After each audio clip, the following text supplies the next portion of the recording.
who spends most of her time in the kitchen, but never seems to know what's cooking. And then Baldwin saw the scintillating mirrors of light dancing gaily in Valerie's eyes. It had not been there since the night of the Cambridge race, 6 long years ago. Valery's plan had worked. At long last, they had recaptured the essence of love. The end. So, Beulah, what do you think of it? I think that's the most beautiful story I ever heard. Yeah, well, I like that part about old love being the banister and new love cushioning the stairs. You know, leaning on the old and getting the bounce out of the new, their maritime problems are solved. It says there's some words on page 5 about their author, Charles Kenwood Amesley, renowned novelist, world traveler, and authority on matrimonial problems. The story's all true, Oriole. And you can't dream of stuff like that.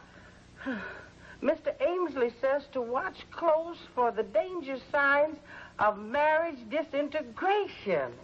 Yeah, that's the busting up in the home. I assume that. Yeah.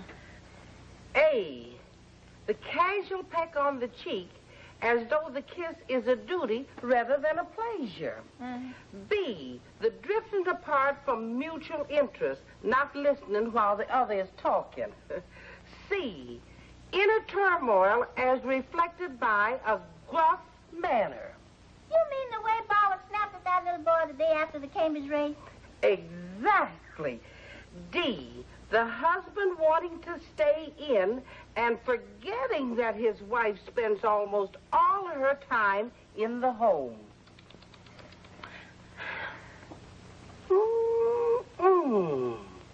If the reader knows a couple with a matrimonial problem, Mr. Amesley wants their names.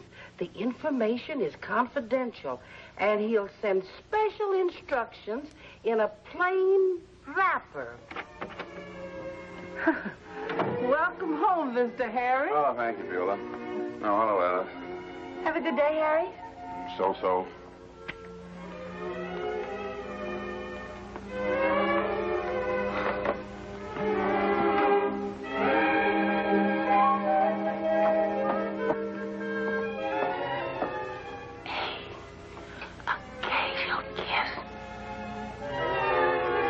In medieval days, up through the Renaissance, Alice, they used to torture a man with an iron collar. But iron doesn't cut as much as starched linen. So please, Alice, will you please ask... Please what, Harry? I wasn't listening. B, not listening when the other one is talking. Back in medieval days... Oh, yes, the starch in your collar. I'm sorry, Harry. I'll try to remember to put a note on the bundle. No starch. Thank you, Alice. Hi, Beulah. Hi, darling.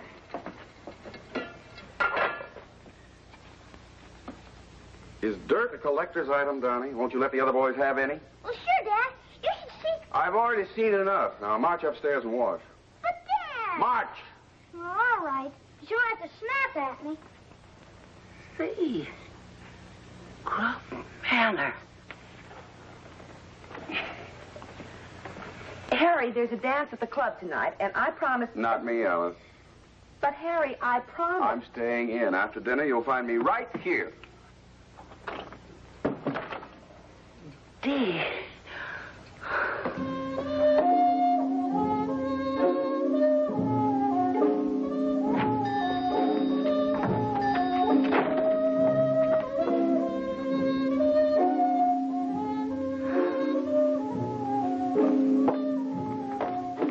Come on, Bill. Get up and go to work. I'm working, baby. Working? I'm inventing. Inventing what? Perpetual motion. Well, what's this? Reverse research? Listen, some water falls on a paddle. The paddle moves and generates the motor.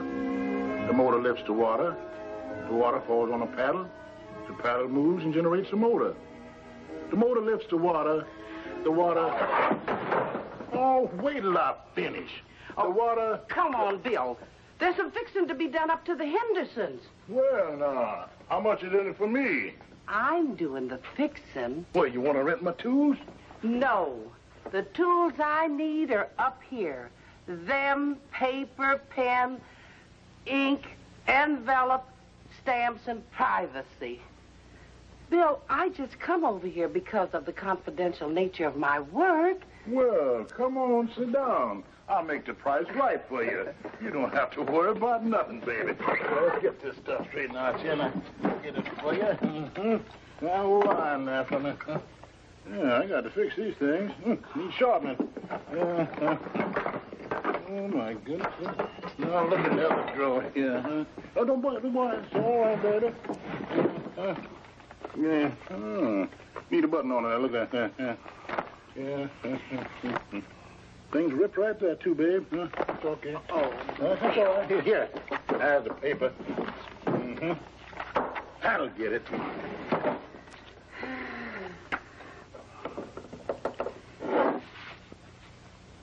With the understanding that this is confidential.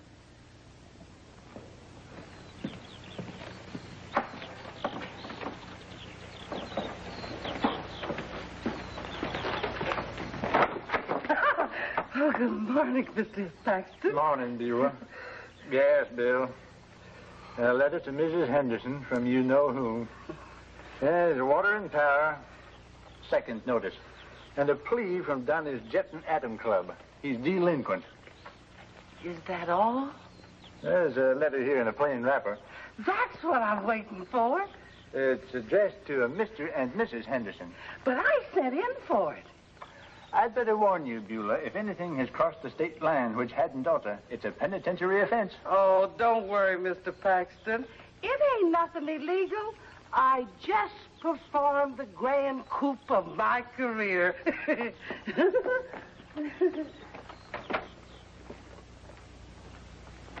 Hello, dear.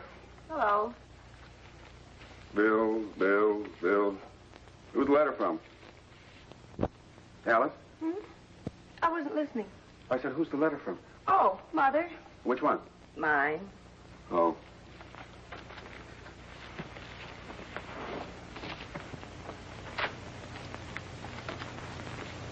Nobody knows the trouble I've seen, but it's all over now.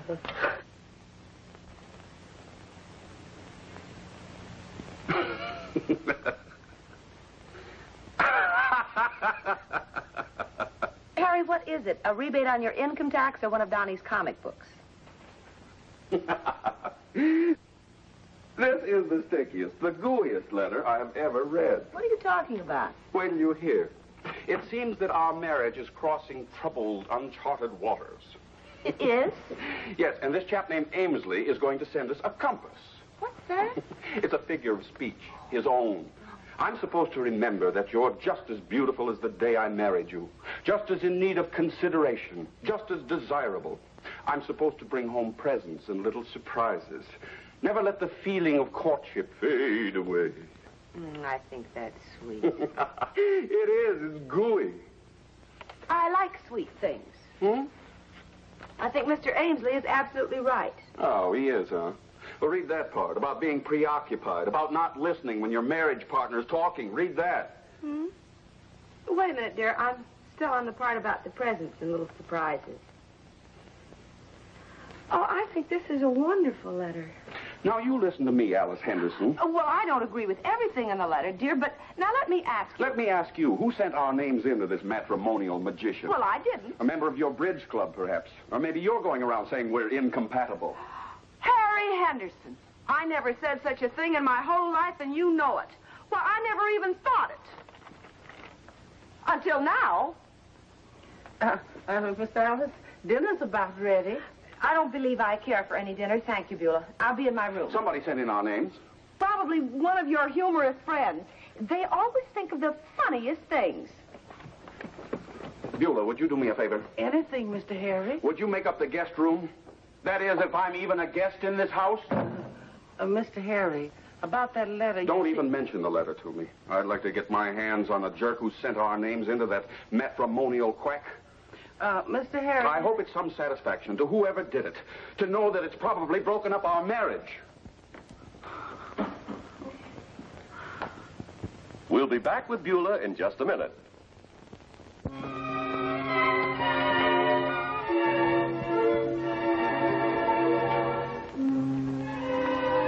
Miss Alice. I'm writing a letter to Mother, Beulah. Miss Alice, I want to say something to you. Yes, Beulah. Beulah! I got 2 weeks and 2 days' salary coming to me. Are you leaving us? You know I'd never do that. But the suitcase, where are you going? But you're going to fire me, Miss Alice. Fire you? And I don't blame you the tiniest mite. And I ain't going to ask for no references either. But why am I going to fire you? Well, on account of a letter.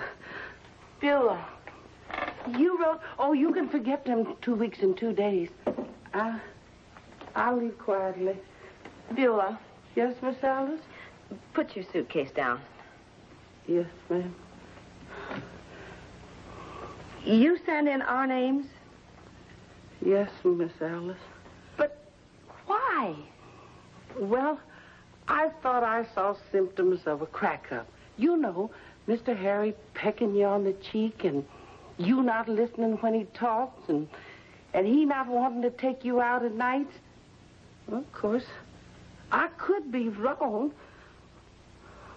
Maybe those symptoms are there, Beulah. Alice, you get more beautiful every day. Harry!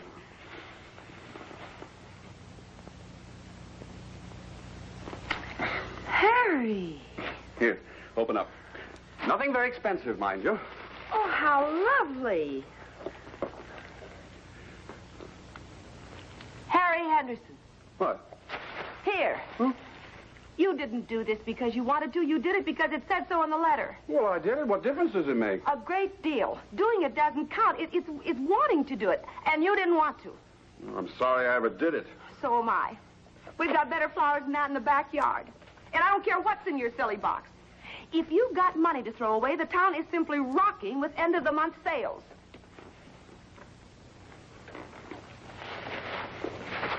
The flowers, the present, and the letter.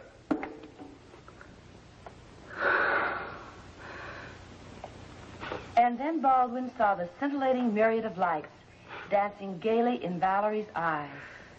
Isn't it beautiful, Miss Alice?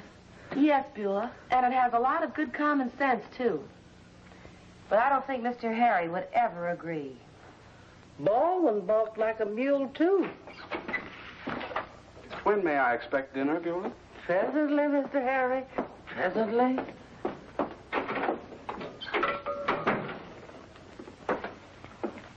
Why don't you go take a crack at him, Miss Alice? Well, maybe it would sound better coming from a disinterested party. Meaning me, huh? Mm-hmm. Well, I'll try.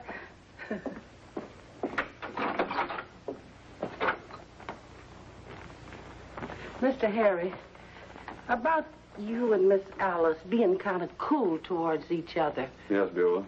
Well, nobody knows when the frost gets on their love. They don't know whose fault it is, or if it's anybody's fault. Yes, Beulah. The same thing happened to Baldwin and Valerie. Hmm? Who were they? Two people I read about. Mr. Ames. Ainsley? Oh, it's a true story about two living people. It's beautiful, Mr. Harry. Just beautiful. Baldwin and Valerie got married again. So what's that got to do with us? I suppose if two people are divorced, they can always try to get together again. Oh, but they didn't get no divorce. They got married again exactly like the first time. Oh, a reenactment. Like cops with a suspect at the scene of a murder. Oh, ridiculous. Oh, don't say that, Mr. Harry. Please, Mr. Ames. The man that wrote this true story said going through the motions and hearing the marriage words again was just the spark needed to ignite the flame of love. No, Beulah. No. Definitely no.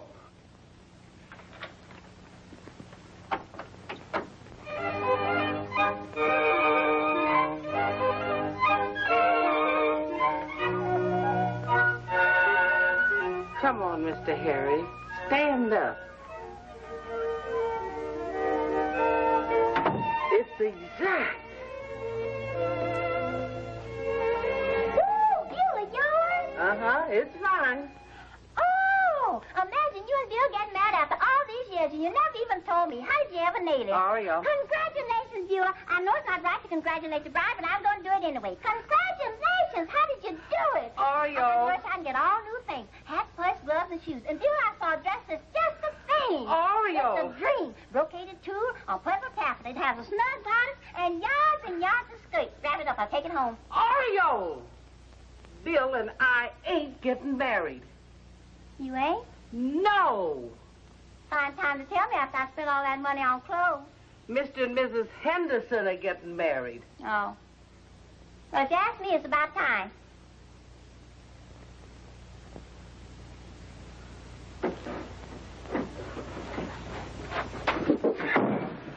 Harry. I didn't throw it. I dropped it. Oh, well, it's all right. Baldwin was nervous the second time, too. You need any help, Miss Alice? Oh, come in, Beulah. Mr. Harry. Hmm? Where are you going with that suitcase? I'm about to unpack my marrying clothes. It's nice to get a lot of use out of them. Miss Alice, that's the dress, all right. You're just as pretty as the first time. Thank you, Beulah. Oh, let me see the picture. I don't know what I'd have done without it, just like you asked. Exactly as before. Oh. Mom, what part do I play in this wedding?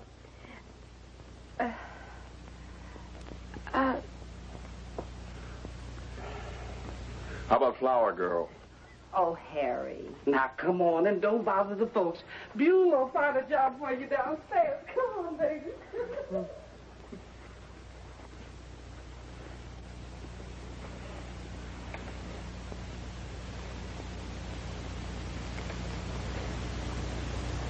Harry, the watch Mother gave me was my something new, but it doesn't run, so shall I use it as my something old and wear something else something new? Take a look at someone blue. Oh, well, it'll be all right, dear, as soon as you get your dress shirt and your collar and your cravat and your waistcoat on. Under this? Well, take off your undershirt. What's that? The front doorbell. Oh, if anyone gets in, if anyone gets a look at that living room, Now, gets a look at me. Harry, just relax. Beulah will take care of everything, and it's probably only the minister. Minister! Goodness. Oh, it looks all right now. Who is it? Mother. Which one? Both. Oh, Alice Henderson, you promised me that... Harry, I didn't invite them. Really, I didn't. But, well, Baldwin and Valerie had both their parents at their second wedding, so I suppose Beulah thought... Beulah! Yes, dear, but don't blame Beulah. You know how she is about details, and I told her that I wanted everything exactly the same. So she went by this picture and... Oh, George. George? Yes, you know, oh, George. Like saying, oh, shucks. Dear, sweet Alice. Always my favorite daughter. Look at you. Great big boy. You haven't changed I a do bit. believe you're getting bigger. Listen, why don't you two mothers go on downstairs while Harry and I get dressed? Well, do hurry. I have just time to sandwich the ceremony in before my visit to Aunt Martha. But you just got here. I know, but my plans were all made. I've got to catch the train. So hurry. Yes. All right, Mother. Oh, shucks. Which is another way of saying, oh, George. Now, Harry, remember the Baldwin. Oh, Baldwin. Baby Alice. George! Put it down, George. I love it, baby Alice. Your best man is Oh, back. yes, isn't it nice that Harry and I are getting married again? Baby Alice, I'd marry you every day. What gives? No stag party? Well, Remember Fifi?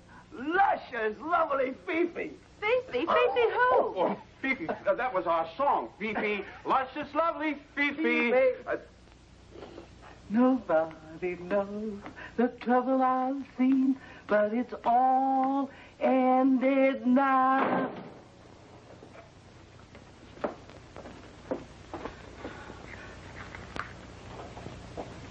Bill, stop that slamming that door.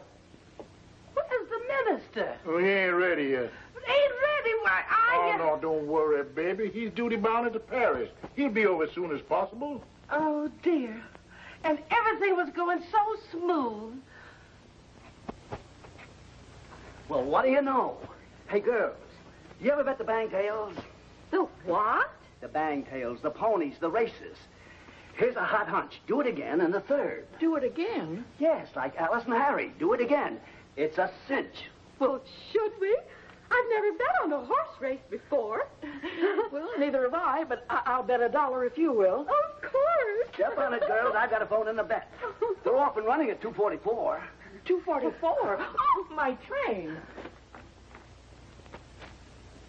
Oh, son. Alice. Beulah, my train. Remember, I've got to get to Aunt Martha's. Yes, sir, your train. If they're going to do it again and want me to watch, they'll have to hurry. Oh, the preacher ain't here and the train is leaving. What am I going to do?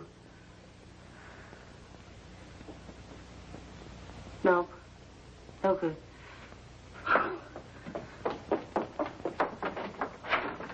Donnie! Oh, Donnie! That's all right, Nick. I haven't anything to do. I'll hold on. You give me the call. If Do It Again wins, put it on Have Fun in the fifth. They're almost ready. They're at the post and acting up. Waterfalls on the treadle. Start the music, Bill. Start the music.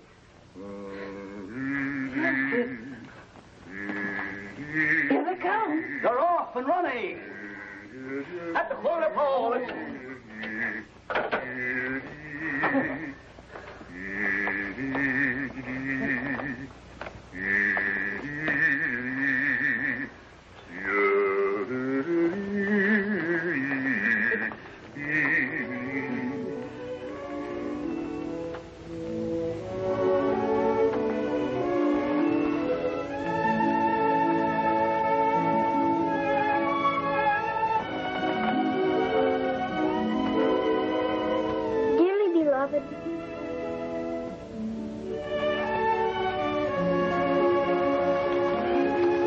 Dearly beloved.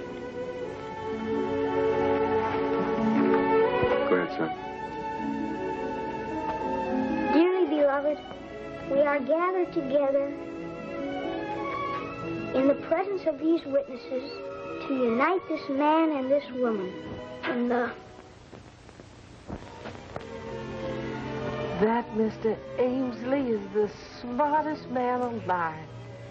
Hearing the marriage words again sure fixed up the Hendersons. Wasn't it beautiful, Bill? Just beautiful. Uh-huh. Particularly the way Donnie read those words. Beulah, baby, Yes, Bill. we've been courting for years. Yes, I know, Bill. Don't you think it's time we got married? Uh-huh. But with one little proviso. Anything, Bill. Anything. Donnie's got to do the hitching. But he's not old enough to make it legal, Bill. He's got a couple of years of present schooling, 4 years of high schooling, 4 years of college. And if he has a leaning towards preaching, then there's more years of schooling. It's worth waiting for, baby. Oh.